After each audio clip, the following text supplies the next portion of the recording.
HBN టీవీకి స్వాగతం. గత బీఆర్ఎస్ ప్రభుత్వం చేసిన నిర్ణయాలను విమర్శించారు.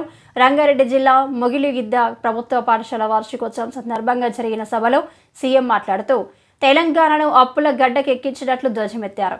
2023లో మా వద్దకి 7 లక్షల కోట్లు అప్పు చేయడంతో వచ్చిన తెలంగాణ ప్రభుత్వం గత బీఆర్ఎస్ ప్రభుత్వం కేవలం 18,000 కోట్ల రుణమాఫీ మాత్రమే చేసిందన్నారు. ఈ రుణమాఫీ వడ్డీలకే సరిపోతుంది. మా ప్రభుత్వం అధికారంలోకి వచ్చిన 60 రోజుల్లోనే రైతులకు 2 లక్షల రుణమాఫీ చేయడం జరిగిందని అన్నారు.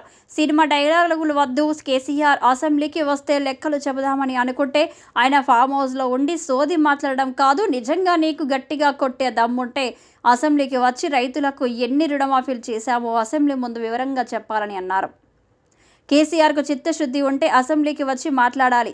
దళితుల కోసం 3 ఎకరాల భూమి, దళిత సీఎం, డబుల్ బెడ్రూమ్ ఇల్లు వంటి హామీలను ఇచ్చి మాట తప్పిన చరిత్ర కేసీఆర్కు ఉంటే అది ప్రజల్ని మోసం చేయడమే అని రేవంత్ రెడ్డి ఘాటుగా విమర్శించారు. 10 ఏళ్ల పాటు పాలించిన కేసీఆర్ ప్రజల నుంచి తప్పించి పార్లమెంటు ఎన్నికల్లో డిపాజిట్ కోల్పోయారు. పాలమూరు ప్రాజెక్టుల గురించి హామీ ఇచ్చి సొంత ప్రాజెక్టులలో రుణాలు చేయడమే అన్యాయంగా ఉందన్నారు. రైతుల జాబితాలో సహా మేము చేసిన రుణమాఫీ లెక్కలు చూపిస్తాం. నీకు చిత్తశుద్ధి ఉంటే అసెంబ్లీకి రా. నీలా ఇచ్చిన హామీలను ఎగ్గొట్టి పంగనామాలు పెట్టిన చరిత్ర నాది కాదు అని రేవంత్ రెడ్డి అన్నారు.